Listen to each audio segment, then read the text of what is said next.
Vamos a dar inicio a este Ateneo Clínico Gunther Fromm, una organización conjunta de la Sociedad de Endocrinología y Metabolismo de Córdoba y la Asociación Argentina de Osteología y Metabolismo Mineral. Es un placer, bueno, de alguna manera que SEMCO nos reciba de esta manera. Como se imaginarán, esto iba a ser un Ateneo presencial que se iba a realizar en la ciudad de Córdoba en forma conjunta. En esta oportunidad, debido a las circunstancias que todos conocemos, bueno, estamos trasladando y sosteniendo esta actividad en forma virtual. Así que bueno, muchas gracias a SEMCO por esta posibilidad. Es muy importante también para la Asociación Argentina de Osteología reiniciar estos ciclos clínicos de Ateneo en nombre del doctor Gunther Fromm, de quien ahora en el mes de agosto se han cumplido 20 años de su fallecimiento, pionero de la osteología argentina, fundador y expresidente de nuestra sociedad. Así que bueno, muchísimas gracias.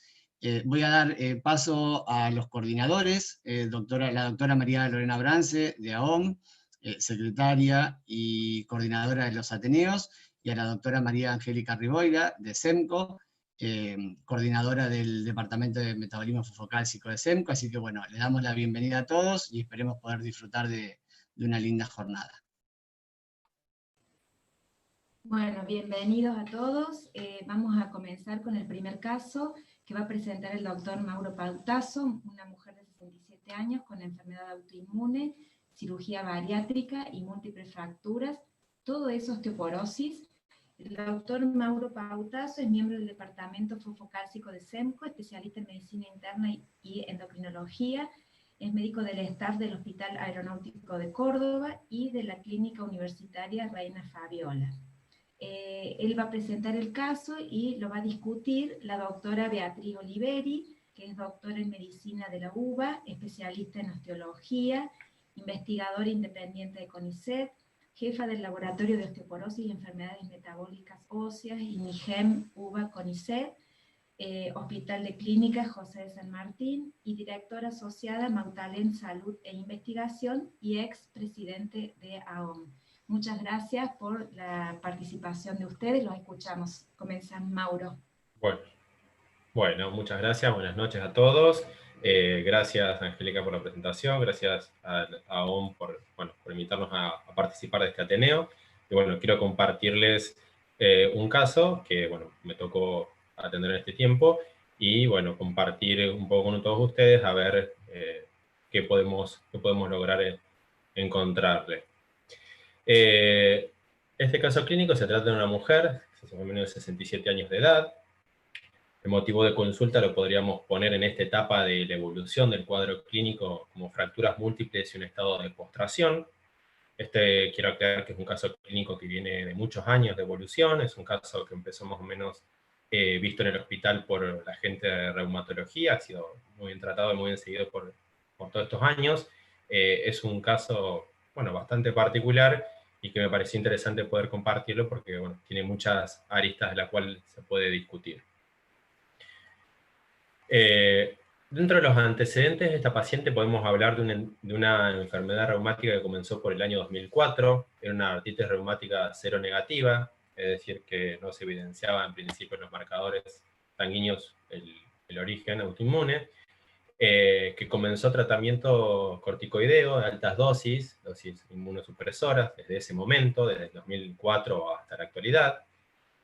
En un momento se intentó suspenderle el corticoide, pasarlo a metotrexate, pero hizo una reacción, una hepatitis autoinmune, por lo que se le debió suspender ese tratamiento y continuar con corticoides.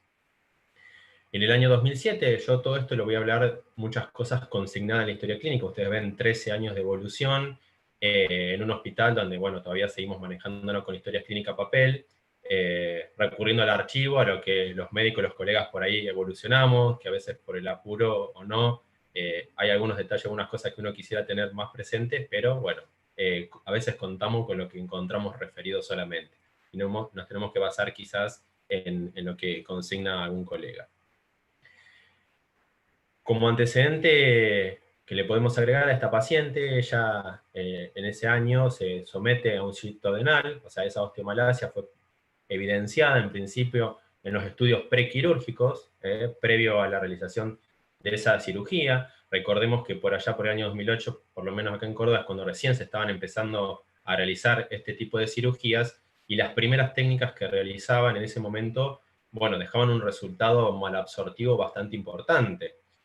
No era solamente el descenso de peso, sino incluso no solo esta paciente, sino, bueno, nos puede pasar a muchos de nosotros ver en la actualidad la secuela de esos primeros famosos bypass o suite duodenal en Iderux, que, bueno, nos dejan con unas secuelas malabsortivas bastante importantes. En ese momento, ella podemos a grandes rasgos referir que solamente presentaba un déficit de vitamina D, el cual fue, por lo que consigna la historia clínica, restituido. No se había realizado en ese momento densitometrías, obviamente en una paciente que presentaba una obesidad mórbida, y habían obviado pasar por ese proceso. Posterior a la cirugía, una de las primeras cosas que se van evidenciando en el primer tiempo postquirúrgico es el importante déficit de vitamina D. Ella empezó a manejar valores de 5 o 6 nanogramos, con, bueno, una dificultad bastante notoria a la hora de querer reinstaurar los valores adecuados de vitamina D. Y en ese momento, porque obviamente nosotros, la paciente en el primer instante es manejada por servicio de cirugía, o sea que más allá de los estándares de tratamiento y de reposición de vitaminas y minerales, no se había hecho quizás suficiente hincapié en el tema de calcio y vitamina D. Ella sufre, en el año 2008, una fractura espontánea de D12, o sea, ya venimos sumando la alta dosis de corticoide que ella estaba recibiendo, la mala absorción por el citodenal, la hepatitis autoinmune y ahora una fractura espontánea. Como antecedentes patológicos yo le puedo sumar que era hipertensa, que presentaba insuficiencia cardíaca, hipotiroidismo, esa artritis reumatoidea seronegativa, que no solo presentaba el compromiso articular, sino que también tenía un compromiso extraarticular, que era una fibrosis pulmonar, que en el último tiempo empezó a ser tratada también con un agente biológico como es el abatacept, pero nunca dejó de utilizar corticoides, ya sea de rescate, por tanto la parte respiratoria, como por la cuestión articular. Dijimos que tenía la hepatitis autoinmune en el año 2008, confirmada por biopsia. Y esto que, bueno, es el juego que vamos a ver, vamos a apelar a los que más saben en esta materia de si es una osteomalacia, si es una osteoporosis, si es una combinación de ambas, y con el resultado de múltiples fracturas espontáneas, que ya las vamos a evaluar. Yo le quiero hacer un resumen de la medicación que está recibiendo la paciente. Nosotros tenemos que entender que más allá del reemplazo con calcio, vitamina D, la alta dosis de vitamina D que va recibiendo en la actualidad, nunca en todo el proceso que yo he evidenciado pudo lograr valores como mínimo por encima de 30. Si bien ustedes ven aquí lo que yo estoy consignando es la medicación actual que tiene la paciente al momento. Ella pasó por distintos esquemas de tratamiento tanto con calcio como por vitamina D, y el último agregado que le hemos aportado en el último tiempo fue el de las gotas diarias, que eso logró una un poquito mejor respuesta. Ella quedó como último tratamiento con denosumab cada 6 meses, y le quiero agregar que además del corticoide de altas dosis, ella estaba usando por su insuficiencia cardíaca la furosemida, que la sigue usando, obviamente por la polifarmacia, el protector gástrico como el pantoprazol, o sea que vamos viendo que vamos sumando cada vez más factores que inciden en la calidad del hueso. Ella desde el 2008 hasta la actualidad sufre múltiples fracturas, no solo esa del 2008 que fue tratada en un principio con pamidronato, luego pasado a zoledrónico. Ella después de esa fractura sufre la de D11, D12 y L1, o sea, con forma como consecutiva. Ustedes pueden ver ahí en la derecha de la pantalla una de las últimas resonancias que tiene la paciente. Sufre las fracturas de C7, D5, D7, D8, L1, L4, L5, fractura pélvica, fractura del segundo y tercer y séptimo arco costal, fractura de esternón, fractura de clavícula. Todo eso en el periodo comprendido entre el año 2000 y 2014, que se estuvo con zoledrónico, y después a partir del 2014 se pasa a denosumab. Y en el último registro que tenemos, por lo menos que evidencia la historia clínica, ella en enero, en una de la movilización pasiva, porque una paciente, como yo les explicaba, que a todo lo que ya venimos agregándole factores de riesgo, le sumamos la postración por una cuestión mecánica, por una cuestión de una miopatía, producto de los corticoides, el dolor inmovilizante, la disminución de la capacidad funcional respiratoria y cardíaca, sobre todo lo pulmonar lo podemos asociar a esa restricción que sufrió por las fracturas y la limitación del dolor, sumado a la fibrosis pulmonar, sumado a una caja torácica cada vez más estrecha. En el centello paratiroideo que se le realizó desde el año 2010 al 2013, en varias oportunidades no muestra captación anormal del radiotrazador a nivel paratiroideo. El centello óseo es muy escueto, quizás acá ponen en una etapa en el 2014 compatibles con enfermedad ósea metabólica de base. En el 2019 se repite un centello en el cual no muestra muchos cambios y sobre todo se evoca a mencionar las secuelas, digamos, de las fracturas que ha tenido. Se realizó en el año 2014 un estudio, una biopsia vertebral. Entre las estructuras trabeculares se encuentran elementos de las 3 series, no hay signos de malignidad ni inflamación. Y una resonancia que ha tenido varias, yo no he querido avanzar con tantas resonancias porque todas, bueno, van evidenciando un poco lo mismo, las fracturas que ya hemos mencionado, los aplastamientos, las dicopatías generalizadas y el cambio de señal medular también, o sea, esa mielomalacia producto de su posible, digamos, compromiso.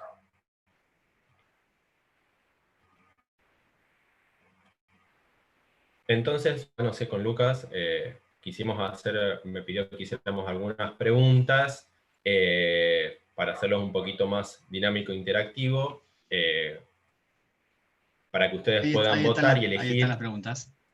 Perfecto. Si ustedes sugieren qué otras enfermedades descartarían, vamos a dar un ratito para que voten.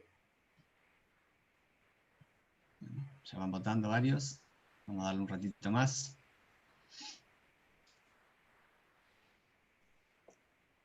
Muy bien.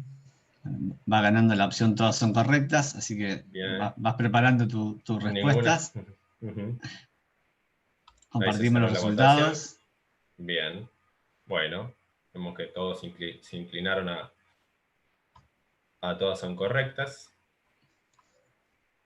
Bien. Perfecto. Podemos seguir. A ver si avanza ahora.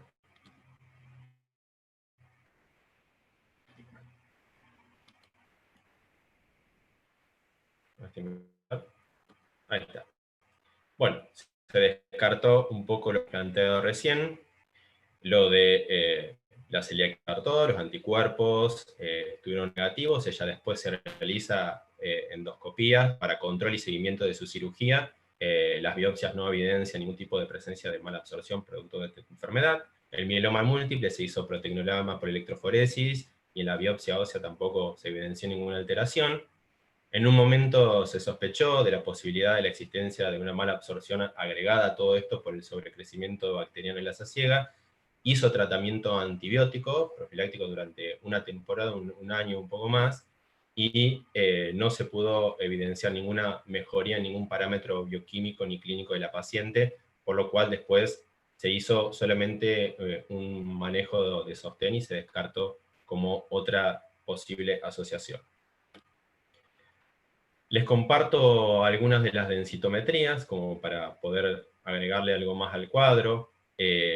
No he podido rescatar densitometrías previas, lamentablemente, ni del inicio ni posterior inmediatas. Las últimas que pude ver consignadas son estas, que se las quise compartir.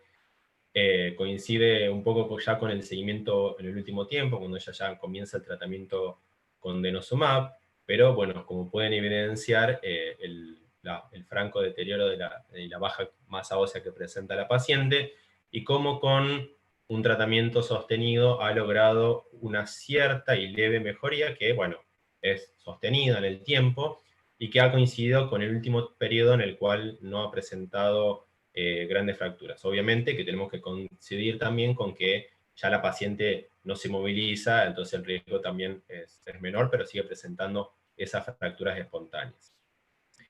Dentro de los laboratorios, lo importante y llamativo es consignarles este gran inconveniente y esta gran dificultad. Por eso apelo después también a todos a ver cómo podemos intensificar ese tratamiento con vitamina D, que me parece que es el punto clave, a insistir en esta paciente, es decir, nunca logró en este tiempo una dosis realmente importante y nunca logró un nivel de vitamina D deseado. Tampoco mostró ningún otro signo a nivel del metabolismo fosfocálcico importante. Sí se ve la disminución obviamente de la calciuria, no tiene una FAL elevada, ni tampoco baja. Los niveles de albúmina sí están más bien en el límite inferior, pero podemos decir que hasta los niveles de calcio en sangre, calcio iónico, son normales. Entonces ahí llegamos a esa pregunta que un poco nos hacíamos también al principio, de decir, bueno, ¿qué es esto que tiene la paciente? ¿Es osteopenia? ¿Es osteoporosis? ¿Es osteomalacia? ¿Es una mezcla de las dos? ¿No es nada de esto? ¿Y tenemos que pensar en alguna otra opción?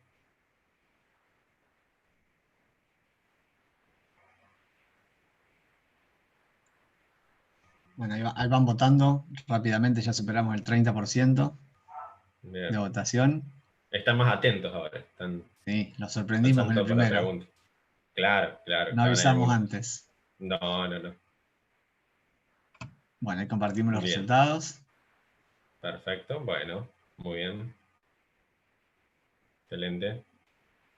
Un poco yo creo que es la gran pregunta que nos hicimos todos en este tiempo, y me parece que, creo que en un momento hablamos, incluso nosotros internamente en el departamento, de ponerle como el título de una osteoporomalacia, que no es un diagnóstico avalado, obviamente, no vamos a inventar tampoco diagnóstico, pero creemos en un solapamiento y quizás en una superposición de estas dos situaciones clínicas, ¿no? Podemos decir que tiene una patología ósea que está influenciada por todos estos factores que estuvimos mencionando anteriormente. Vamos a ver si arranca de nuevo. Bien. Dentro de los tratamientos realizados, bueno, sumado al reemplazo de vitamina D y calcio, digamos que él tuvo con pamidronato en un momento, requirió en el año 2009 una vertebroplastia, siguió con el ácido zoledrónico hasta el 2010, en el 2013 después, por lo menos desde el 2010 hasta el 2013 con zoledrónico, perdón, y en 2013 pasa de denosumab hasta la actualidad. En el momento, como dijimos, recibió antibióticos por el tema de la sospecha del síndrome de la saciega. Y acá la pregunta quizás estaría en decir, bueno, ¿cómo lo tratamos? ¿Seguimos con denosumab? ¿Lo pasamos al endronato? ¿Ponemos zoledrónico? ¿Le damos solo calcio y vitamina D? ¿Le damos teriparatide? Bueno, ahí tenés un amplio porcentaje inclinándose por la respuesta número D, del cual vamos a darle un poquito más de tiempo para que voten el resto que quieran participar. Ya tenemos más de 50 votaciones. 60, sube rápido. Bueno, somos muchos participando, así que muy lindo. Bueno, vemos los resultados. Bien, amplia mayoría vota teriparatide. Ahí, digamos, yo le voy a decir un poco la conducta, más allá que después vamos a escuchar a Beatriz para hablar un poquito más de esto, pero en un principio, en un primer momento, la idea, por lo menos mía, era mantener el tratamiento con denosumab. Quizás la decisión de teriparatide nos pareció en este momento como que ya no era una opción que realmente iba a modificar mucho más el cuadro, pensando primero en el riesgo de suspender denosumab, hacer la transición, la posibilidad de acceder al tratamiento. Quizás un poco, y una de las preguntas que queda al final es decir, pensar en el tratamiento escalonado, ir de menos a más, o quizás en esta paciente hubiera sido el momento del teriparatide al principio, en la primera fractura vertebral. Entonces, más allá de que está abierto a discusión, el planteo por ahora, mi situación era mantener el tratamiento con denosumab. Les quiero contar también que la paciente en el año 2014 por un gran dolor y una gran molestia que presentaba en la fractura de la D8, se hizo, bueno, en consenso con la gente de intervencionista de plantear la posibilidad de realizar una vertebloplastia, pues ella no tenía en ese momento desmoronamiento del muro posterior y demás. Y bueno, lamentablemente, como ustedes pueden ver, si faltaba algo que le pasara a esta mujer, era que sufriera una embolia pulmonar de metacrilato, que se puede ver ahí a nivel del ilio, no sé si se ve acá el señalador, bueno, cómo se ve el rulo, esa señal espiralada que marca, bueno, esta embolia de metacrilato. Por suerte salió bien, no requirió ningún otro tipo de tratamiento posterior por este caso. Entonces, como problema, decíamos, esta osteomalacia en sospecha, que empeoró luego de la cirugía bariátrica, las múltiples comorbilidades crónicas, las autoinmunes y sus tratamientos, la mala calidad de vida, la paciente está postrada, recibe tratamiento y manejo del dolor, la osteoporosis severa con los riesgos todavía potenciales de refractura, si bien actualmente no ha tenido una fractura mayor, bueno, no deja de ser una paciente muy frágil que, como dijimos, las últimas fracturas que tuvo fue por movilización pasiva estando en cama. Y, bueno, evaluar esto, como decíamos, lo del tratamiento escalonado, o ser más agresivo con el tratamiento inicial. Y si, bueno, se puede pensar en algún otro tratamiento a realizar. Eso sería todo de mi parte. Bueno, muchas gracias, Mauro. Vamos a dejarle paso a Beatriz.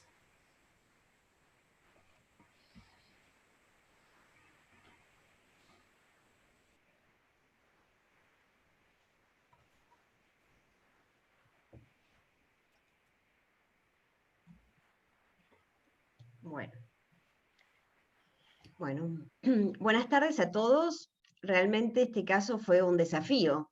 Es como que por donde yo lo hablaba con Mauro, que además le agradezco el haber respondido un montón de preguntas, y bueno, agradezco también estar en este Ateneo por lo que quiero a OM. O sea, realmente quiero a OM y quiero el recuerdo del doctor Gunther Fromm. Así que por eso estoy muy contenta de estar en este Ateneo. Y un poco la discusión la basé dividiéndola en esta primera parte que justamente comentaba como problema Mauro, y después para evaluar el tratamiento. Como me costó poner todos los datos de la paciente, hice como una línea de vida. Entonces, en la línea de vida, esta línea de vida de la paciente va desde el 2004 al 2020.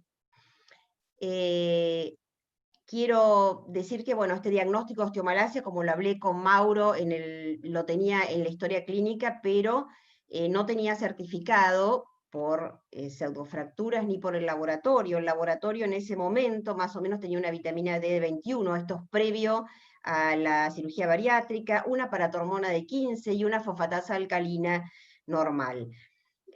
Durante todo el tiempo de evolución, acá abajo tienen el laboratorio, la paciente tiene fosfatasas alcalinas normales.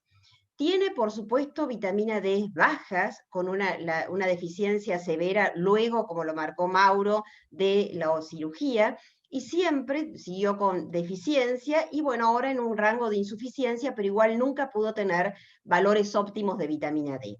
En cuanto a la paratormona, lo que tuvo, sobre todo acá en el 2009, por su patología, sobre todo de base, es como un hiperparatiroidismo secundario.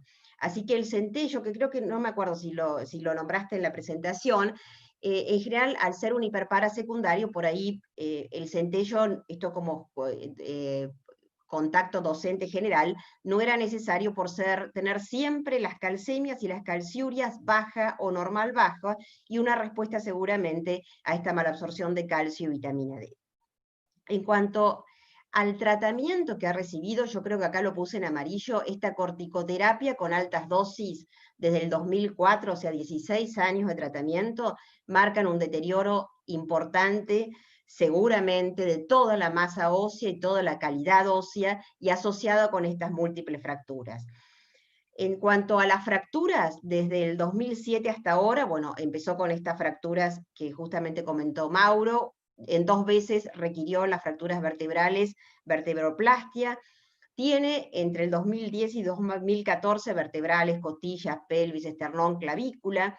Cuando uno ve la resonancia, que muestra Mauro de esta paciente, ve que casi toda la columna está fracturada. Y a pesar que por historia clínica pareciera que a partir del 2014 no hay nueva fractura, no sé si no hubo nuevas fracturas morfométricas. Esa es la idea, porque cuando veo la resonancia hay más fracturas que las nombradas. Esta densitometría con un T-score difícil de evaluar, pero aproximadamente de -4. Y en cuanto al tratamiento que recibió antirresortivos aproximadamente desde el 2007-2008, primero pamidronato, luego zoledronato, y desde 2013 denosumab. Actualmente está recibiendo una dosis de calcio de 1260 miligramos, porque está con 4 comprimidos de citrato de calcio, y yo tenía 100.000 unidades cada 15 días más 2.000 unidades día. Esto de que esté recibiendo 2.000 unidades días es muy positivo. Yo soy a favor de ir manteniendo constante el nivel de la suplementación, y esto está dentro, de ahora lo vamos a ver, de lo que puede llegar a darse, aunque se puede aumentar, en los pacientes con esta patología, sobre todo con la malabsorción, e incluso está descrito que uno puede dar 25-hidroxivitamina D, o sea, puede dar calcifediol, y eventualmente esa sería una posibilidad. Y ahora vamos a ver una por una las patologías. Cuando vi el diagnóstico que preguntaban, yo puse un diagnóstico de osteosarcopenia, o sea, no estaba en lo que ustedes preguntaban. ¿Por qué? Porque no puedo descartar que haya tenido osteomalacia en algún momento, pero el laboratorio me llama un poco a la duda de ponerle el diagnóstico de osteomalacia. Incluso el centello del 2019 no se ve pseudofracturas, lo único que se ve es una secuela de una fractura costal. Entonces, y no tiene una hipercaptación que en general vemos en osteomalacia. Y las causas de osteosarcopenia, realmente tiene tantas causas esta paciente: deficiencia de vitamina D, inactividad, el uso de corticoides, las comorbilidades, realmente una sarcopenia importante si está tan inmovilizada, la disminución de masa ósea que nos mostró, y todo esto lleva a un alto riesgo de fractura, que les cuento que aunque no correspondía, le hice un FRAX por hacerlo. Yo en general no manejo tanto el FRAX, y daba un FRAX imposible, del 40%, o sea, para riesgo de fractura. Era ya adecuado a todos estos factores. Empezamos con la osteoporosis glucocorticoidea, que seguramente se va a hablar más en el caso siguiente, pero quiero marcar que en la osteoporosis glucocorticoidea crónica fundamentalmente hay disminución de la formación ósea.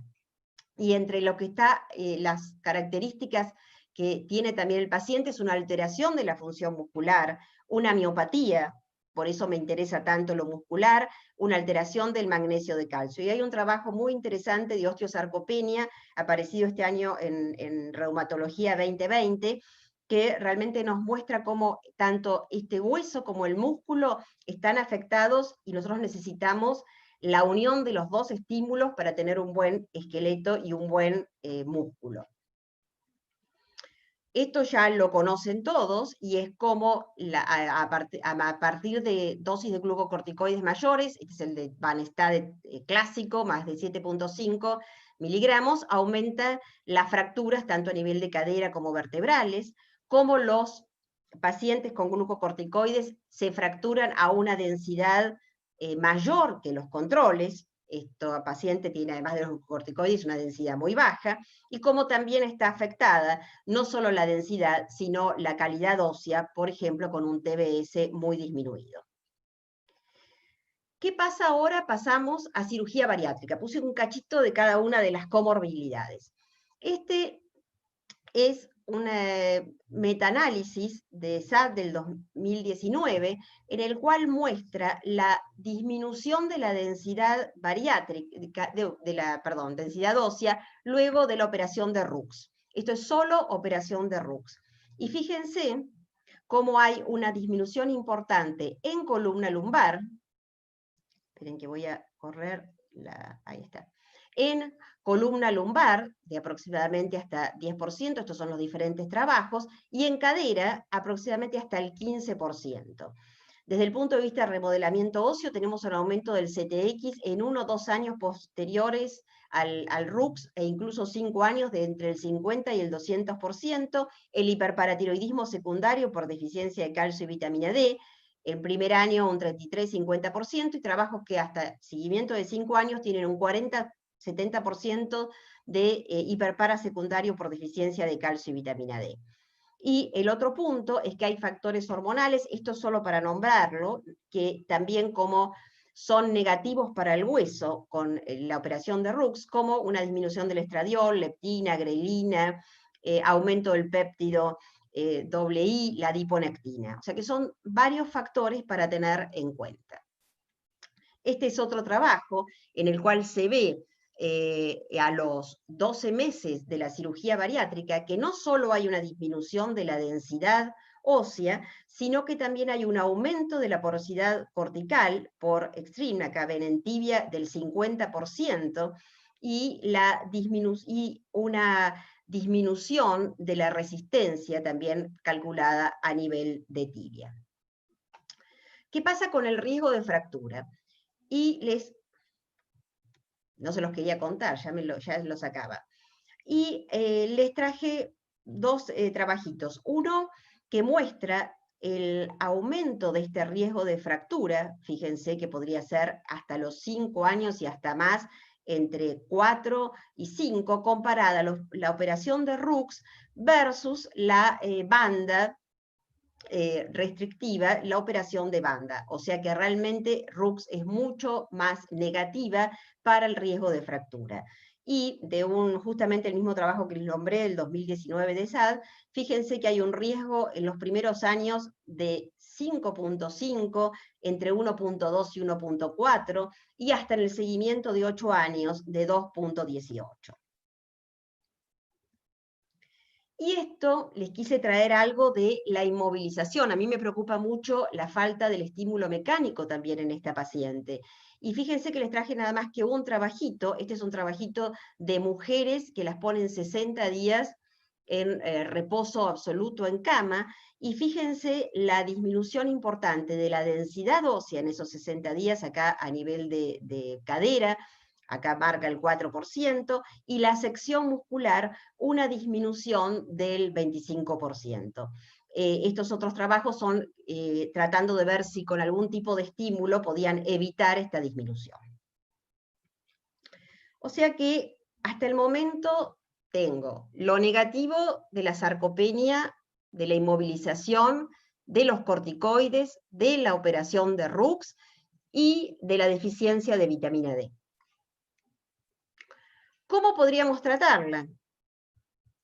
Desde el punto de vista, ustedes saben que hay justo la otra semana hubo una excelente clase de Lorena sobre tratamiento para la osteoporosis glucocorticoidea y un análisis de las guías. Como yo no soy tan específica, les traje nada más que esta partecita de un paciente que se considera de alto riesgo por tener fracturas previas, una densidad menor a menos 2.5, como en este caso una paciente posmenopáusica, mayor de 50 años, y bueno, y su FRAX es muy elevado. Y fíjense que lo marcado para esta paciente sería, bueno, optimizar el calcio y la vitamina D y un tratamiento anabólico. Acá les muestro, que seguramente lo van a mostrar más en el siguiente caso, la respuesta a teriparatide comparada con alendronato en la osteoporosis glucocorticoidea, un aumento muy significativo, tanto en columna lumbar como en cadera. Como comentaba Mauro, siempre cuando uno quiere un tratamiento secuencial, lo ideal sería el anabólico primero y luego el antirresortivo para seguir aumentando y preservar lo aumentado. Pero bueno, ahora ante la paciente que tenemos, les quise mostrar esto.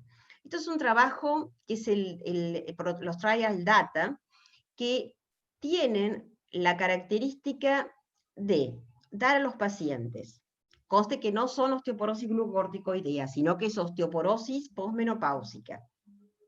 Le dan a un grupo teriparatide, a otro grupo le dan denosumab, y a otro grupo le dan la combinación de teriparatide y denosumab.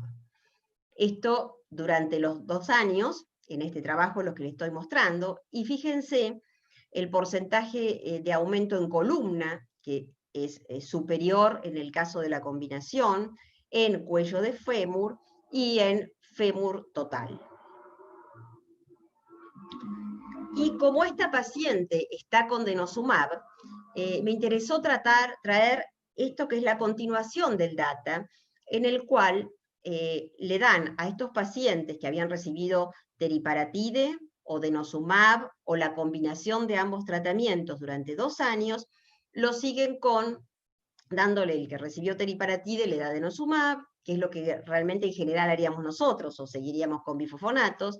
El que tenía denosumab le dan teriparatide y el de combinación denosumab. Y acá les muestro, para estar asociado a este paciente, que también yo decía, viene con denosumab tanto tiempo, ¿qué hacemos? ¿Cómo hacemos para mejorarlo? Y si no hay algún riesgo, ¿va a haber respuesta con el anabólico? Y les muestro en este grupo que estaba tratado con denosumab, cuál es la respuesta a nivel de columna lumbar, radio, cuello femoral y cadera total, que está marcado en rojo por la flecha. Fíjense que al principio no hay una respuesta, es como una disminución, y recién a partir de los 6 meses de tratamiento con teriparatide empieza a aumentar al año empiezan a aumentar columna lumbar, cuello femoral y femoral neck, y bueno, en radio no hay una respuesta positiva. ¿Qué se recomienda para los pacientes con cirugía bariátrica? Esta es una review del 2019 en el cual muestra que para diferentes sociedades hay diferentes recomendaciones. Fíjense que hasta en la primera fase se habla de 50.000 unidades día, luego calcitriol, 50.000 unidades 1 a 3 veces por semana. Si está muy severo, 50.000 unidades hasta 3 veces por día. Esto en la primera etapa post cirugía bariátrica. Cuando realmente se sigue teniendo una severa deficiencia, de nuevo, 50.000 unidades semanales o 20.000 unidades 2 veces por semana. O sea, hay realmente una gran variedad. Y un poco como resumen a todo este metaanálisis, se puede llegar a un resumen de 50.000 unidades 1 o 3 veces por semana, 3.000 o 5.000 unidades día, opcional el calcitriol, opcional el calcifediol, y citrato de calcio, según la respuesta, entre 1.200 y 2.400 equivalente a calcio elemental día. Y acá llego a la conclusión, a mi conclusión, que quizás, bueno, es como para discutirla. Yo le puse el diagnóstico de osteosarcopenia severa multicausal con fracturas múltiples. No puedo descartar que haya un componente osteomalásico, pero el laboratorio, el centellograma, no me hablan como diagnóstico principal. Sugerencias, mi sugerencia es un tratamiento anabólico, teriparatide, la posibilidad quizás de un combinado, romosozumab, además de que no lo tenemos por el riesgo cardiovascular, esta es una paciente con mucho riesgo.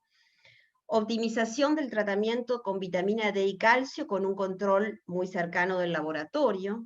Movilización, y fíjense lo que les puse, yo quiero el estímulo mecánico, porque incluso si les doy, está sabido que si le doy teriparatide y no tengo estímulo mecánico, también la respuesta va a ser cada vez menor. Agudizar el ingenio y las opciones.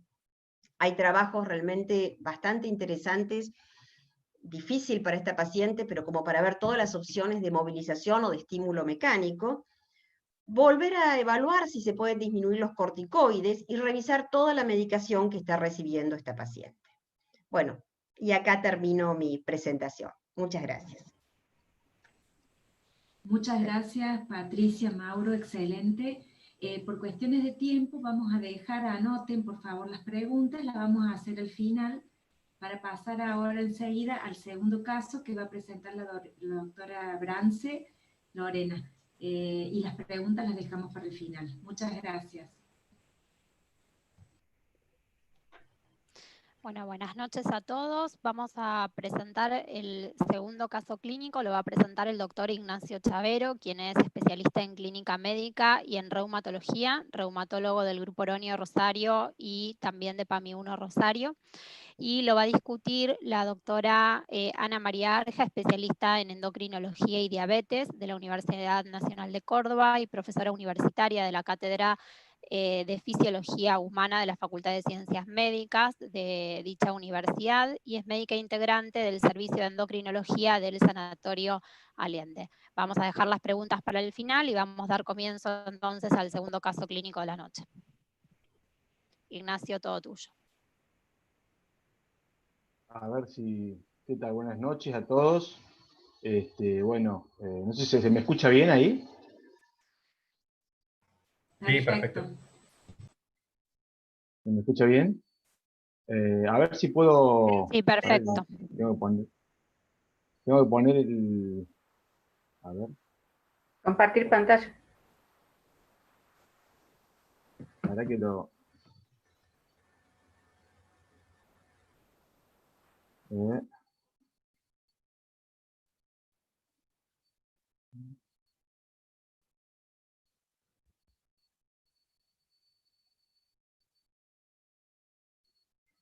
Bueno.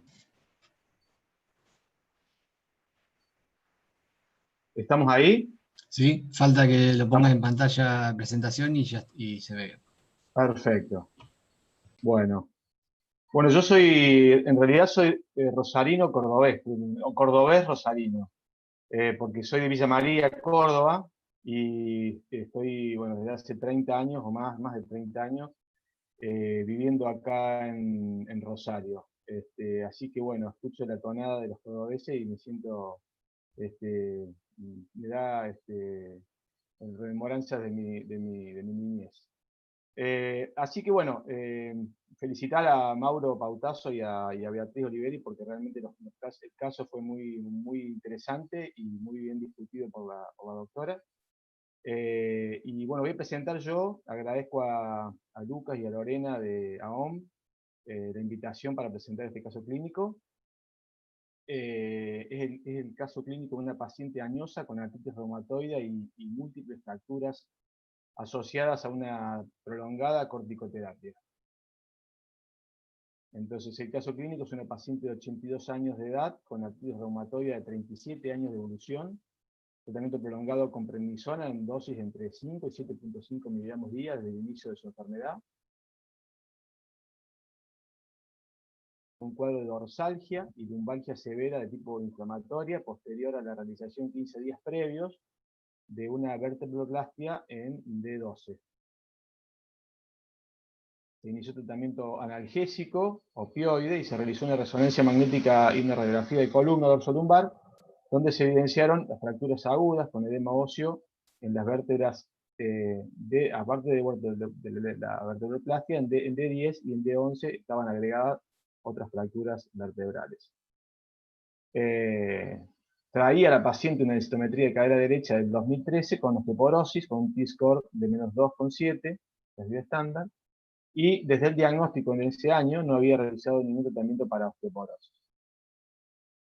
Esta es la radiografía de columna, es una técnica bastante mala, pero bueno, es la placa que tenemos, donde podemos ver, si la acercamos un poquito, digamos, ahí se ve la vertebroplastia en D12, y después se ven los acuñamientos, digamos, los colapsos de las vértebras de D10 y D11.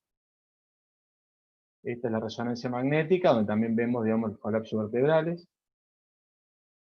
Y como antecedentes personales, la paciente tenía un tabaquismo de 15 cigarrillos día, aproximadamente 30 pack diarios, consumía 2 tazas de café diaria, negaba el consumo de alcohol, como antecedente ginecológico una menarca a los 11 años, una menopausia a los 45, 5 gestas para 5 partos, y una lactancia total de 6 años. Como antecedentes de fractura por fragilidad, negaba antecedentes familiares de fractura osteoporótica, tenía fracturas vertebrales de 12, de 10 y de 11, como lo decíamos recién en el caso clínico, el peso era de 53 kilos, la altura de 1,46, de 1,46 m, y el índice de masa corporal era de 24,9.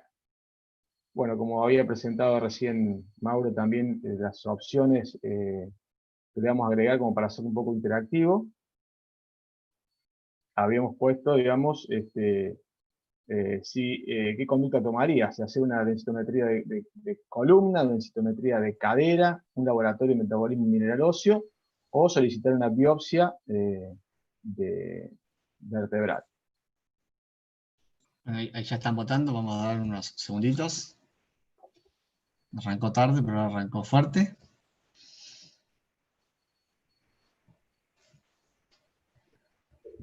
Damos unos segundos más.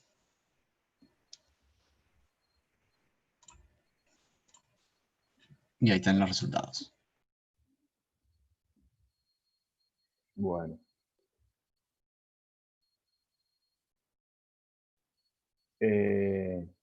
Como en todo multiple choice, hay alguna trampita, porque acá hay 2 que valen. Así que bueno, vamos a decir que la conducta fue solicitarle un metabolismo mineral óseo, un laboratorio de óseo y una densitometría ósea de cadera derecha. En el laboratorio que se realiza tiene un hematocrito y una hemoglobina un poquito ascendido, con unos glóbulos blancos normales, plaquetas normales, función renal conservada, albúmina normal, hepatograma, lipidograma normal, tenía una calcemia total, un calcio iónico normal, fosfatemia normal, un magnesio un poco disminuido, una vitamina D3 bastante disminuida, y de oxipidolina urinaria de 15.6, bastante aumentada, lo que demuestra, digamos, un laboratorio de alta resorción ósea. Estas son las densitometrías, bueno, la del 2013 que tenía la paciente sin tratamiento, que tenía un T-score de menos 2,7, y la que se realiza ahora, digamos, en el 2016 en la consulta, al momento de la fractura, de menos 2,8. Bueno. Entonces, ¿cómo evaluamos la osteoporosis de la paciente? Una osteoporosis primaria posmenopáusica, inducida por corticoides, severa asociada a artritis reumatoide, una osteoporosis senil o una osteoporosis multifactorial.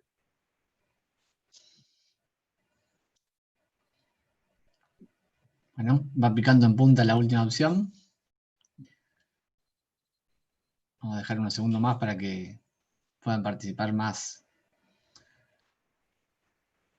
personas. Bueno, el 88% votó por la opción última. Bien, bueno. Entonces, se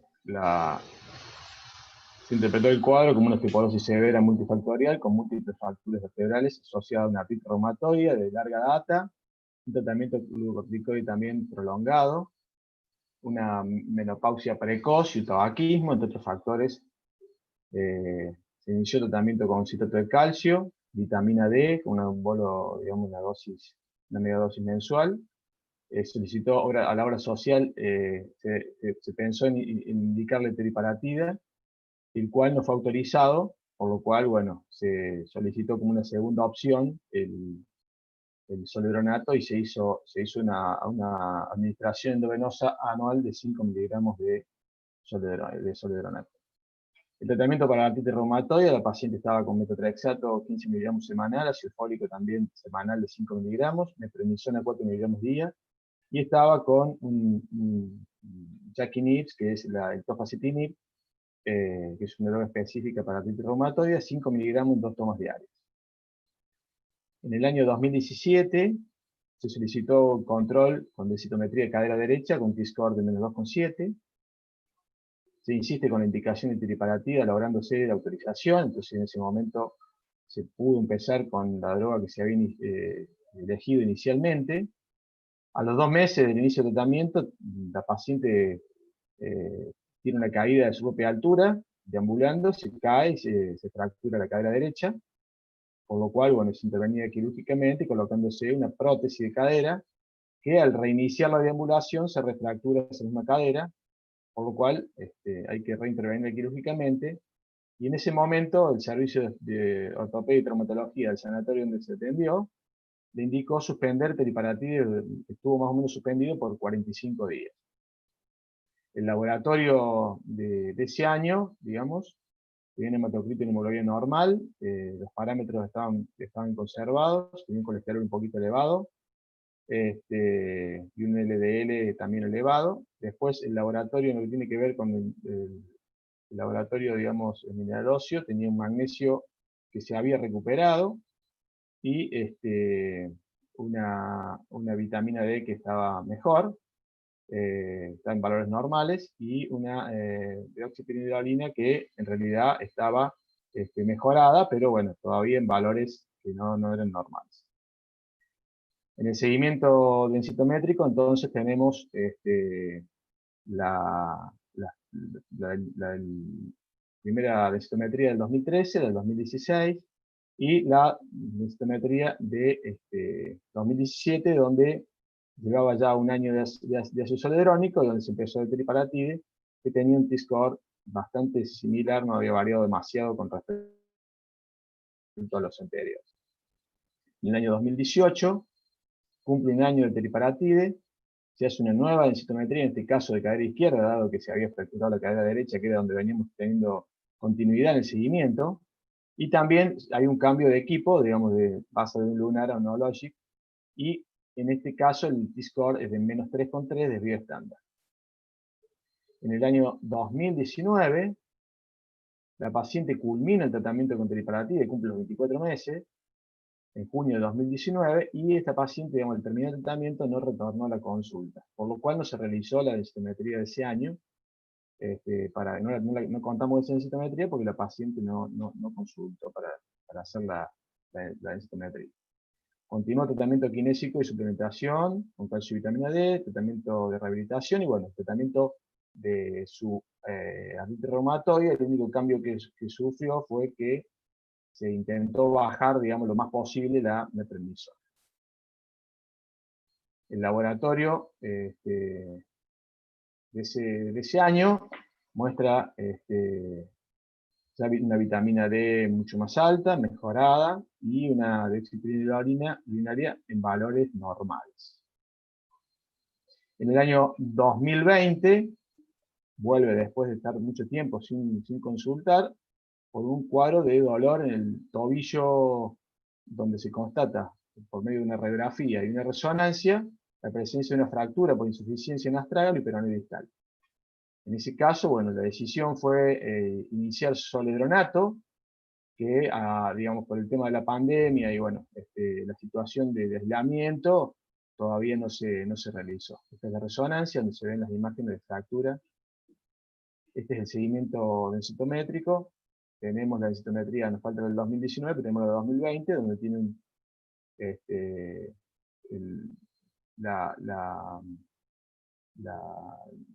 el T-score de menos 3,2.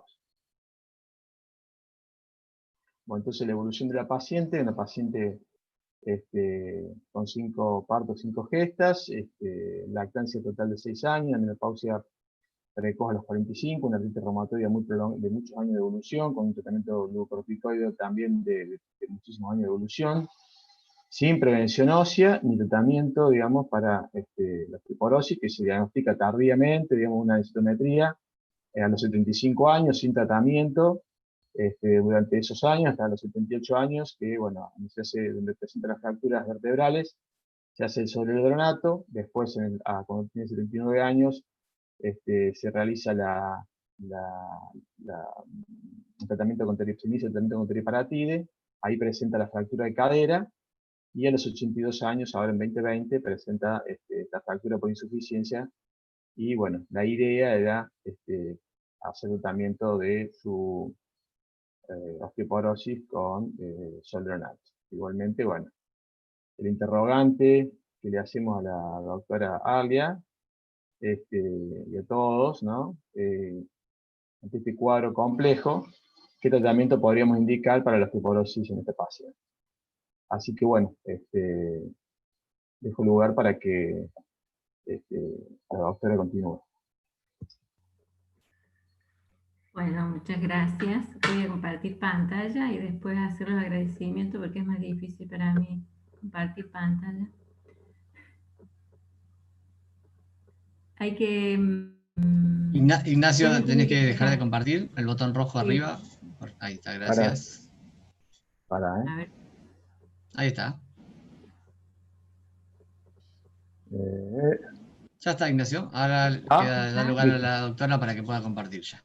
Muchas gracias. ¿Se pudo? Ya la estamos viendo, Ana. Falta poner la presentación y nada más. Bueno. Ahí está. Ahí está. Bueno, buenas noches. No sé si se está viendo. Gracias por estar hasta ahora, todos los que están presentes, para escucharnos. Y gracias a la doctora Riboira y en representación de ella, a SEMCO y al Departamento de Metabolismo Fosfocálcico.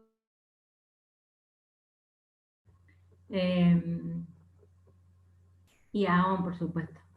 Bueno, vamos a hacer un análisis, como ya Olivera había anunciado, enfocar el caso específicamente en relación al uso de glucocorticoides en esta paciente que presenta millones de factores de riesgo para fracturarse, en síntesis.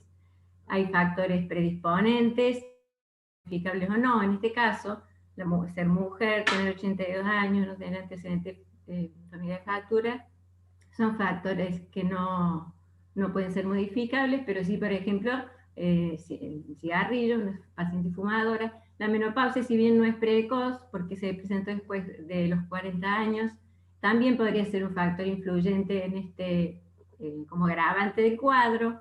Tiene un diagnóstico de artritis reumatoidea de larga data, y la influencia que los reumatólogos más que yo saben que tiene la repercusión de esa enfermedad sobre el hueso.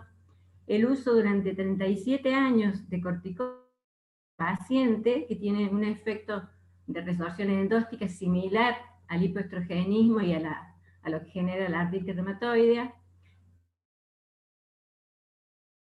Todos los 40 años, la mitad de su vida prácticamente, de haber usado corticoides y no tratada hasta el momento de la consulta. Realizó una vertebroplastia, como consecuencia de lo cual también generó eso, fracturas en vértebras contiguas, que es muy común cuando se realizan vertebraplastias, que ocurre esta consecuencia por la cercanía de las mismas vértebras y de las consecuencias de ese tipo de intervención.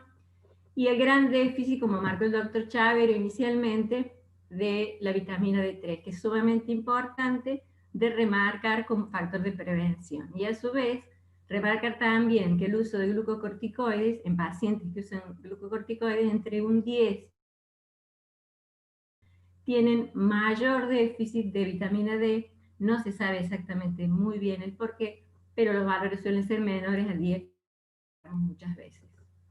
Es un repaso general de la paciente. No se asusten, hay mucho dolor, como a mí me gusta, pero es para sintetizar el mecanismo de acción de los glucocorticoides en general, no en particular en hueso, pero en general el metabolismo fosfocal. Es decir, yo voy a señalar con el puntero, porque tengo un puntero abajo, pero no lo quiero tocar. Disminuye la absorción intestinal de calcio, hay disminución de hormonas sexuales, hay una disminución de la actividad osteoblástica, hay un movimiento de factores moduladores. Acá no puedo salir para ver los detalles, pero factores moduladores de resorción ósea, factores de crecimiento alterado, factores de crecimiento trofoblástico, hay aumento de interleuquinas, toda la cascada de acción generada por la leucemia genera un hiperparo también secundario.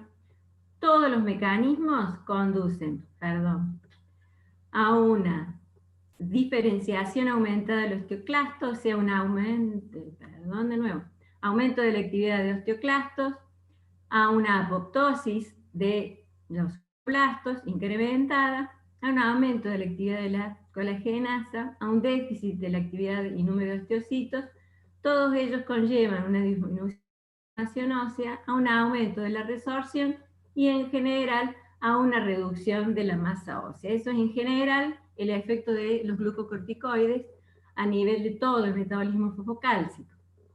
Ahora, en esta publicación, específicamente en relación a la porosis inducida por glucocorticoides, esto es más sintético, nos refiere que el uso de glucocorticoides afecta a los osteoblastos, a los osteocitos, a los osteoclastos, que son las células claves en la formación y resorción ósea, y generan una disminución que en el tiempo de la formación de hueso, y generan un incremento de la resorción más transitoria, a punto tal de que puede en momentos llegar a recuperarse. Todo esto efecto del uso de larga data de glucocorticoides. ¿Qué quiero mostrar acá? ¿Qué hacemos? ¿Cómo lo investigamos? ¿Cómo estudiamos? Esta señora tiene muchos factores predisponentes y muchos motivos para tener fracturas y para generar nuevas fracturas. Disponemos de la clásica densitometría ósea, del clásico BFA, del TBS y del famoso FRAX. Las densitometrías son las primeras líneas de estudio de estos pacientes que nos sirven básicamente para diagnosticar la presencia de osteoporosis. El TBS nos da una idea un poquito más acabada de la microarquitectura del hueso, un poco más detallada.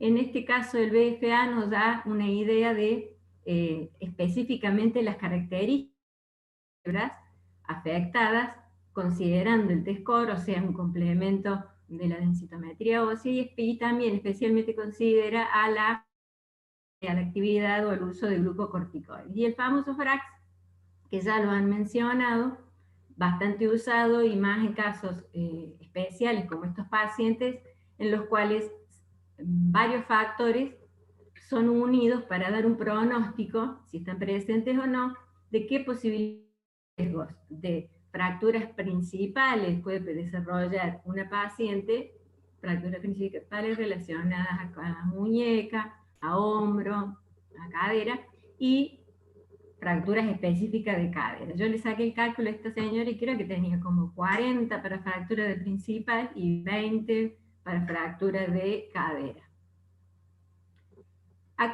¿Por qué presento estas imágenes? Presento estas imágenes en relación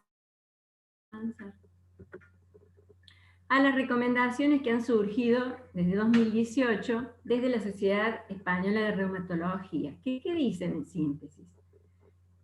No existen métodos diagnósticos precisos y específicos para poder anticiparnos a la presencia de una fractura, especialmente en pacientes tratados con glucocorticoides, porque podemos tener densitometrías óseas no tan alteradas, es decir, como el caso de esta paciente que tenía osteoporosis, pero que a lo largo de la evolución del tratamiento no tuvo grandes modificaciones, y sin embargo tuvo muchas fracturas, y que se debe recurrir al TBS o al FRAX como para tener un aporte adicional para el diagnóstico y el seguimiento, y especialmente hacer anticipar a estos pacientes para evitar futuras fracturas vertebrales o de otro sitio. Aquí tenemos los factores de riesgo publicados en el Colegio Americano de Reumatología en el año, son las últimas de agosto. Yo solo me voy a referir a la paciente, pero que está subclasificada según la edad, más o menos de 40 años, y de fractura. A esta señora de 82 años, la vamos a ubicar aquí, tiene por edad grandes posibilidades de tiene densitometrías muy alteradas, peor que los que marcan acá como valor de T-score, obvio que está en edad de posmenopausia, y el riesgo de FRAX también incrementado. Rápido, pero me dijeron 10 o 15 minutos y estoy acelerando. En este caso, no fue necesario o no es necesario el ajuste de FRAX corticoide utilizada, fueron intermedias, creo que era entre 5 y 7.5 miligramos de prednisona, que es similar al efecto de prednisona. Bien, acá tenemos algo similar de el tratamiento sugerido en mujeres posmenopáusicas y hombres mayores de 50 años tratados con glucocorticoides orales, según la visión de las distintas sociedades. La American College, la Sociedad de Metabolismo Óseo y la Fundación Internacional de Osteoporosis, ¿sí? Y clasifican también, pacientes de bajo riesgo, mediano y alto riesgo, ¿qué opciones terapéuticas disponen? Salvo la Fundación Internacional, que subdivide simplemente en si el paciente está fracturado o no, la modalidad terapéutica, las demás sociedades sí tienen en cuenta la dosis de prednisona. Y en pacientes de alto riesgo, como vemos, en ambas, no me animo a tocar mucho el mouse porque se cambia, en pacientes de alto riesgo que utilizan más de 5 miligramos diarios, más allá del tiempo que lo hagan, las opciones secuenciales de alendronato, risoledronato, como bifosfonato y, en última instancia, el teriparatide. En cambio, si son dosis menores y de menos de tiempo, funcionan alendronato, risoledronato o soledronato. En cambio, la sociedad del estudio del hueso, cualquier dosis de glucosa merece ser tratada con antirresortivos o agentes anabólicos como el teriparatide. Bien, el mismo colegio médico,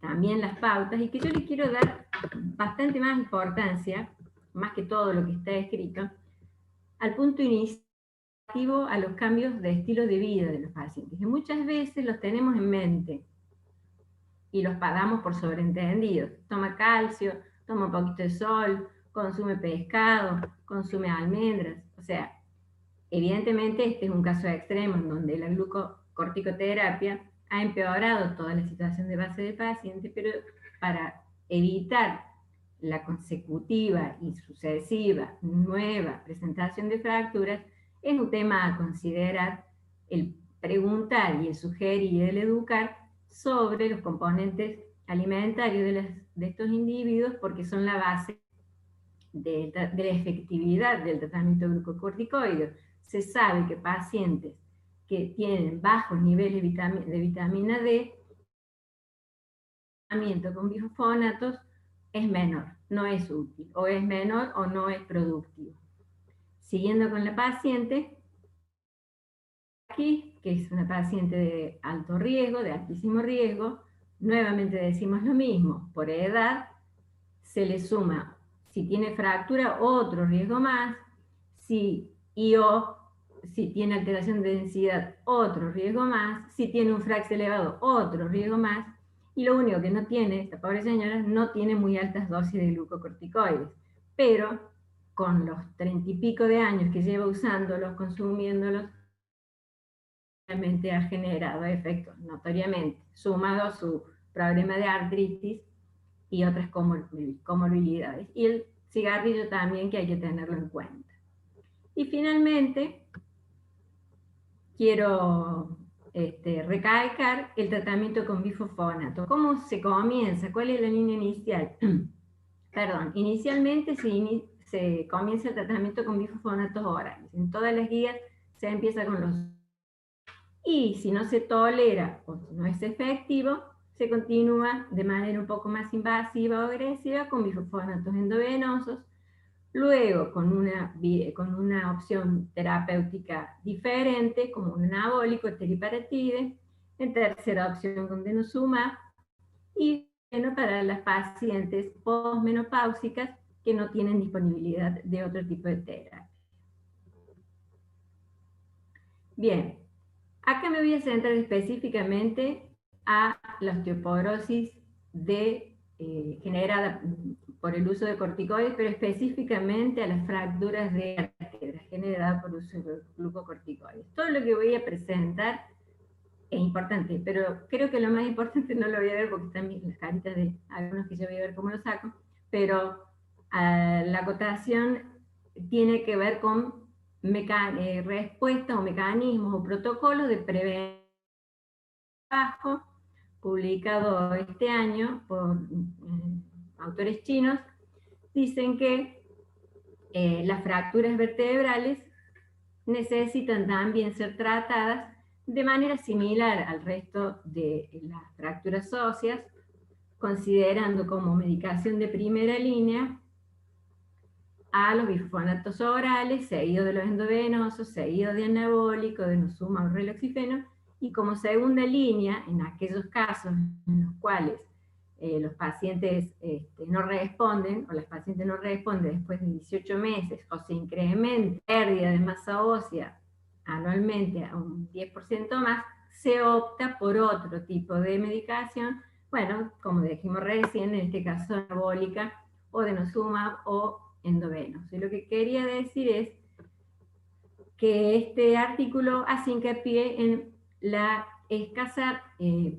posibilidad o interés o dedicación que muchas veces se le da a la prevención de la presentación de las fracturas, o muchas veces a la dificultad para detectarlas también. Establece estrategias para prevenir la presentación de las mismas.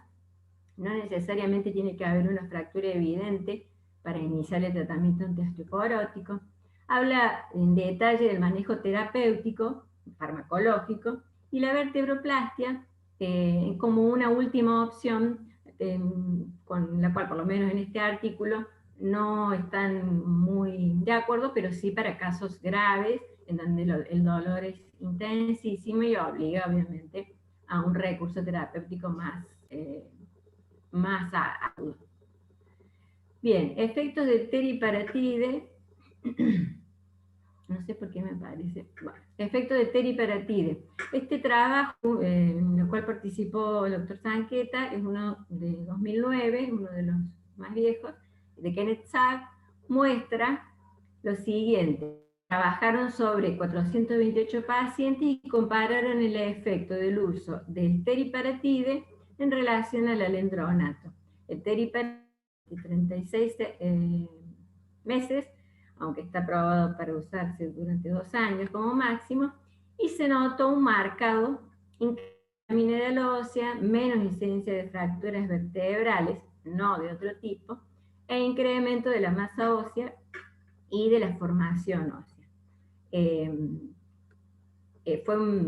Lo puse en especial este artículo porque tiene mucho que ver con otro tipo de estrategia terapéutica y por considerar el teriparatide como una de las vedettes, por decirlo de alguna forma, de terapéutica para las lesiones de fractura generadas por el uso de glucocorticoides. Temas en revisión. ¿Qué temas en revisión existen? Los temas en revisión tienen las nuevas drogas, algunas disponibles y otras no en nuestro país, pero sí en el exterior, y que tienen otro mecanismo de acción. Están acá detalladas de manera somera, no voy a profundizar, en un artículo del doctor Vilesequian del año pasado, donde marca lo siguiente. El teriparatide, el abaloparatide y el romosozumab son drogas anabólicas, las dos primeras, ¿sí? El teri y el abaloparatide, y dual o de acción dual el romosozumab. ¿Y qué muestra? Muestran ventanas anabólicas de estas drogas, es decir, cuánto tiempo dura el efecto de protección anabólica de estos fármacos, midiendo y comparan la duración del pico de marcadores de formación ósea en relación a el pico y descenso de marcadores de residuo. Ustedes ven que con teriparatide rápidamente se alcanza una pendiente de aumento de marcadores de formación que tiene cierta duración y luego disminuye. Y el incremento también, porque el proceso de remodelación ósea es permanente, incremento de los marcadores de resorción es más lento, pero aún así la ventana terapéutica es importante aplicación y administración de esta droga. El abaloparatide tiene una ventana mucho más larga, mucho más amplia, perdón, como verán ustedes, que los marcadores de resorción ósea empiezan a bajar antes, es decir, tiene más tiempo de acción protectora o anabólica o sintetizadora. sería la palabra. Y el clonal, el romosozumab, como ven aquí, tiene un pico ascendente importantísimo, de una ventana muy amplia de protección y acción ósea, que también empieza a ascender más rápidamente a través de los marcadores de formación, pero ustedes ven la gran diferencia y el gran descenso, que es bastante, de los marcadores de resorción ósea. Es decir, la ventana es muchísimo más amplia comparada con estas drogas solo de acción osteoanabólica con respecto al romosozumab, que tiene una acción dual. Ya terminamos, ya no más. Este artículo de la Asociación Americana de Endocrinólogos Clínicos de este año también plantea sus propias alternativas ya mencionadas previamente por el doctor Olivieri, y aclaro que solamente están elaboradas para pacientes posmenopáusicas, pero no incluyen, de hecho, han excluido las pacientes que usan glucocorticoides. Es decir, este es el uso de medicamentos, de alternativas en estudio, no autorizadas aún, pero muy prometedoras, en los que las opciones disponibles no ayudan.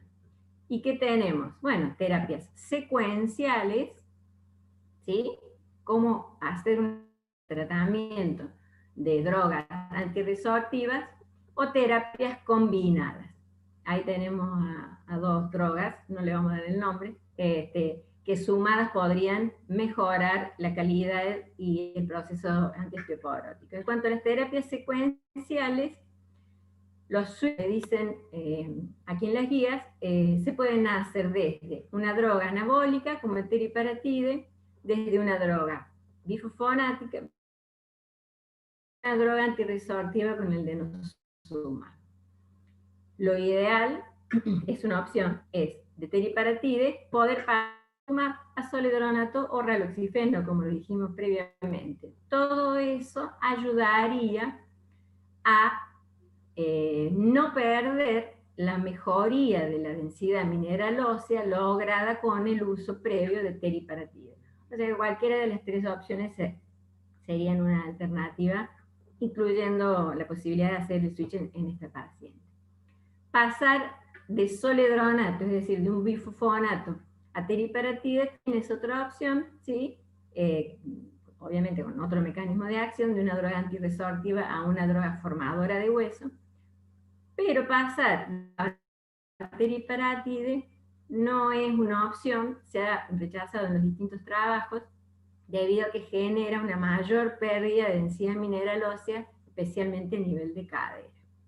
Y la terapia combinada se puede combinar el teriparatide con zoledronato o teriparatide el denosumab. Es muy prometedora la asociación de teriparatide con zoledronato, con una única inyección anual y con inyecciones cutáneas del teriparatide, que logran mejorías tanto en hueso lumbar, a nivel lumbar, como en cadera.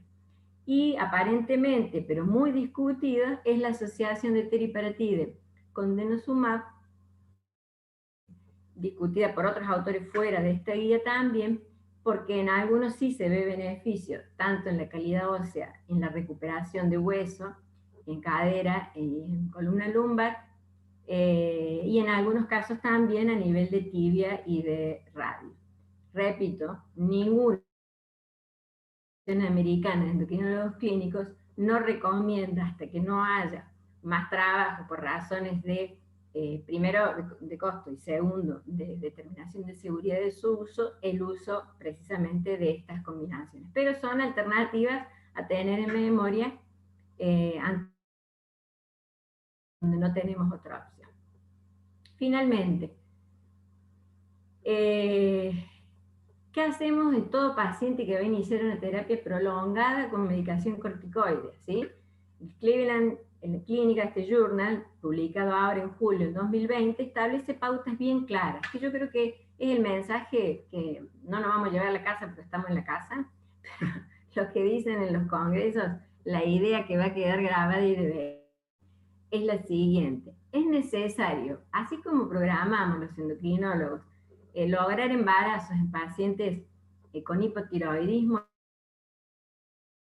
que necesitamos programar el embarazo, darle la dosis apropiada, es necesario realizar también una programación de la administración de tratamiento corticoide en cualquier paciente que va a usar terapia prolongada corticoide. Educar al paciente, que es el punto número 1 y el más importante desde mi punto de vista, con respecto a cambios de vida. La doctora Olivera mencionaba al tema de intentar ejercicios de deambulación cuando los pacientes están postrados, etc. Y al aporte básico de 1000 a 1200 según las guías, miligramos de calcio diario y vitamina D3 según necesidad, 800 a 1000 unidades diarias. Administrar, como ya dijimos, bifosfonates como primera línea porque son económicos, está probada su seguridad y su eficacia.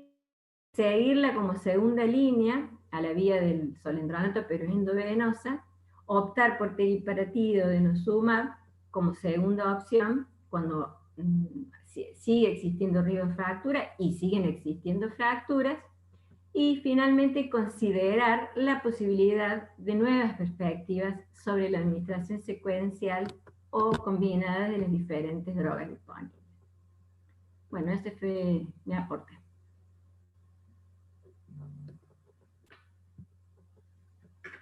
Muchísimas gracias. Vamos a dar lugar a las preguntas del público, si quieren ir escribiendo en el chat. Primero agradecerles excelentes presentaciones y excelentes discusiones de los casos clínicos.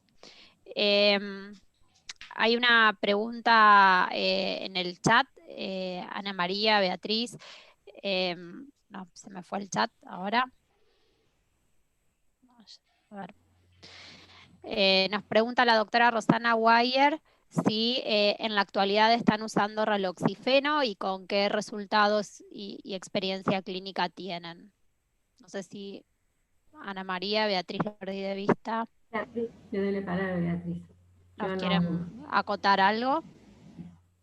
Yo no uso raloxifeno. Básicamente yo no uso raloxifeno.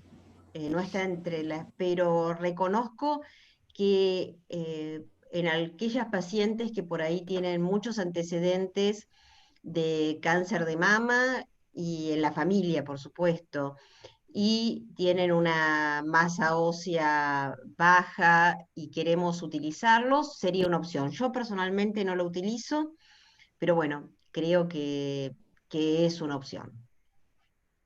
Adhiero a lo que dice Beatriz, tampoco tengo experiencia en la utilización en la práctica. No sé si hay alguna otra pregunta, en el chat no estoy viendo. Sí, muchas felicitaciones a todos, a los discusores, a la presentación de los casos clínicos, muchas felicitaciones para todos ahí en el chat. No estoy viendo otras preguntas. A ver, acá arriba. No hay preguntas, Lorena. Creo que no. Todos. Sí, me parece que en honor del tiempo, si no hay... A ver, Ana, decinos. Me quedó re claro, digo. Súper, súper, sí. Aparte, muy buena convocatoria a pesar de la hora. Bueno, siguen las felicitaciones para todos, agradecerles a Ana María y a Beatriz las discusiones que fueron excelentes desde el punto de vista clínico. Como decimos, los clínicos redondearon los casos, la historia de vida de los pacientes con los diferentes puntos y abordaron los diferentes puntos más claves en lo que respecta a la discusión de los casos clínicos. Y bueno, también obviamente a Mauro y a Ignacio. Sí, Leonardo Liendo nos dice que le llamó la atención los bajos niveles de PTH en el primer paciente, considerando valores de magnesio estables. Un comentario acá en el chat. Bueno, ¿me están escuchando? Sí, perfecto. Bueno, a mí también me extrañó mucho ese valor. Creo que tengamos en cuenta que a veces es un valor de paratormona muy, muy bajo. Además era previo a la cirugía. Y recordemos siempre que para dos cosas. Desde el punto de vista analítico, la paratormona, si no se congela rápido, se separa el suero y se congela, tiene una vida media en la cual se altera para su medición. O sea que yo no sé si esa fue la paratormona que correspondía o era un error de laboratorio, por un lado. Y por otro lado, no tengo todas las determinaciones de magnesio de la paciente. Tengo una determinación en un momento del año pasado, del anteaño, que me mandó Mauro, de un magnesio algo bajo, pero de los últimos tiempos. Me parece re importante considerar que siempre consideremos el magnesio. Pero esa PTH me suena más a un problema del laboratorio. En realidad, Beatriz, perdón, ahí él tiene varias, ahí yo noté en el resumen, son 3 paratormonas que alcancé a escribir. En realidad siempre estuvieron normales las paratormonas y siempre nos llamó la atención. No quise ser redundante por ahí con tantos valores del laboratorio, pero en realidad es un cuadro que la verdad que nos llamaba siempre la atención de que no había ninguna alteración que vos digas, más allá de la vitamina D, decir, bueno, tiene más, sospechando ese hiperpara que puede ser secundario. No, ni siquiera las paratormonas estaban altas. Fue todo siempre, no podemos darle más que darle el calcio, más que darle la vitamina D, el miedo, como decía, el tema del teriparatí, de decir, ¿qué hacemos? ¿Me lo va a cubrir, no me lo va a cubrir, me lo va a dar? ¿Puedo hacer el combinado? Y prácticamente pensar que una obra social, más como la IOSFA, que es de los militares, pensar que te puedan dar un combinado de teriparatide y denosumab era prácticamente imposible de pensarlo. Entonces, como que decir, bueno, no la toquemos, dejémosla como está con el denosumab y recemos. Acá hay una pregunta para Beatriz, de la doctora Luisa Plantalet. Hola Luisa, que no te veo acá. Nos pregunta, en el primer caso de cirugía bariátrica, ¿qué influencia tiene el circuito enteropático de vitamina D? Yo creo que en esta paciente puede estar alterado realmente, y además hablábamos con Mauro justamente de las dificultades de la cirugía que recibió. Y la otra cosa que me pareció interesante, nosotros no lo tenemos, pero creo que en estos pacientes, sobre todo en la etapa que le costó tanto aumentar la 25-hidroxivitamina D, es el uso de calcifediol, que está relatado en estos pacientes. Perfecto. No sé si alguien tiene alguna otra pregunta para hacer. Sí, bueno, lo mismo, el circuito enteropático y el grado de hipovitaminosis D en cirugía bariátrica, imagino que es la importancia o su afección que pregunta Luisa. ¿Alguna otra pregunta? ¿No? ¿O comentario? A ver, Lucas de YouTube, nada. Yo quería hacer una... Acá hay una... Perdón. A ver, sí. ¿Puedo hablar? Sí, sí. La verdad que me parece muy interesante el hecho de, digamos, los dos casos. Un caso que cada vez vamos a tener más frecuente, como es el caso que tenía Mauro Pautasso, por los pacientes que nos están llegando, y el otro es un caso más típico de lo que nos puede pasar. O sea, un caso, digamos, ambos con osteoporosis, ambos con uso de corticoides, y realmente bastante complicados. Y en realidad se dieron, digamos, ambos, tanto la doctora Olivieri como Ana María, dijeron más o menos el mismo tipo de tratamiento. Creo que estamos coincidiendo bastante con este tipo de tratamiento. Yo creo que fundamentalmente este tipo de ateneo en el cual se habla de multidisciplina o interdisciplina, en la que estamos tanto los osteólogos como la gente que hace endocrinología, como la gente que está haciendo laboratorio y demás, realmente cada día nos resultan más fructíferos. Creo que nos estamos, digamos, un poco acostumbrando cada vez más, porque están desde la punta de Misiones hasta, a veces, hasta Río Negro, y todos estamos coincidiendo. Si bien este año es difícil para todos, creo que estamos ganando en conocimientos, en vernos, en poder ver casos clínicos interesantes, y tengo que felicitar a la OMS y felicitar al grupo del Departamento de Fosfocálcico, que realmente son fantásticos los chicos y tienen muchas ganas de trabajar. Y yo realmente, como presidenta de la Sociedad de Endocrinología, me siento muy, digamos, muy conmovida por todo lo que hacen, con muchas ganas de trabajar. Así que agradezco mucho las presentaciones porque me parecieron impecables, Mauro, impecables, me encantó todo. Agradezco a todos los que están, porque hay mucha gente y mucha gente que no pudo entrar, pero entró en el Zoom. Y bueno, y que sigamos haciendo esto, porque realmente cada día estamos mejor haciéndolo, aceitándolo. Muchas gracias.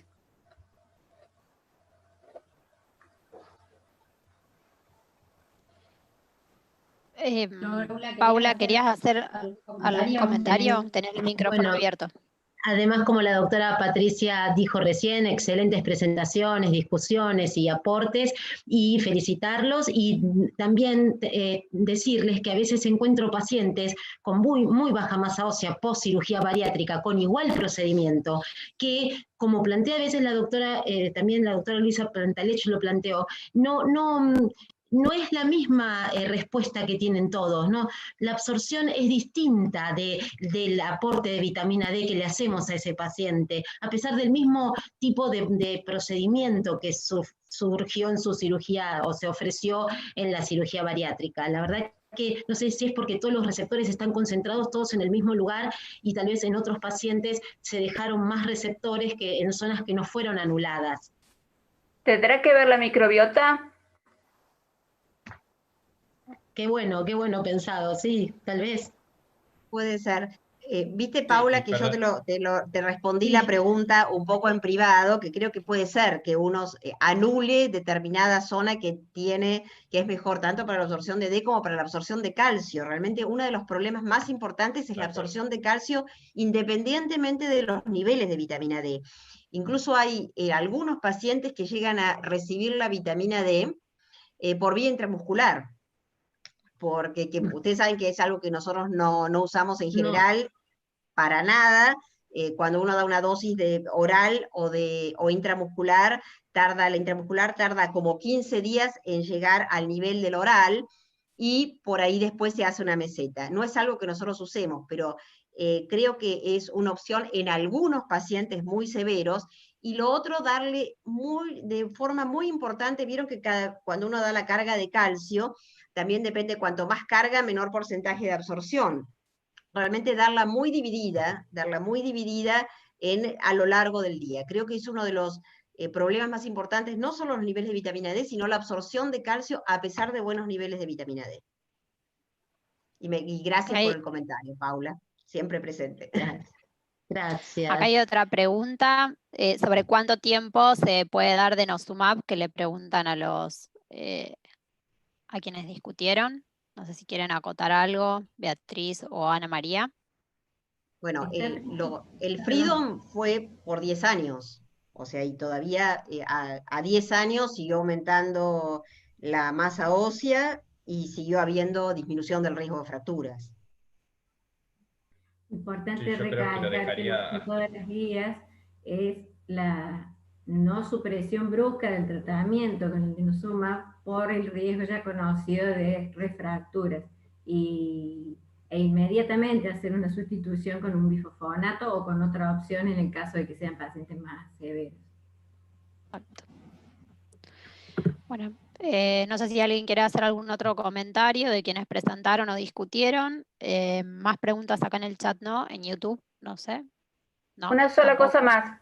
¿Utilizan en estos casos las gotas diarias en algunas oportunidades? ¿Qué resultados han tenido?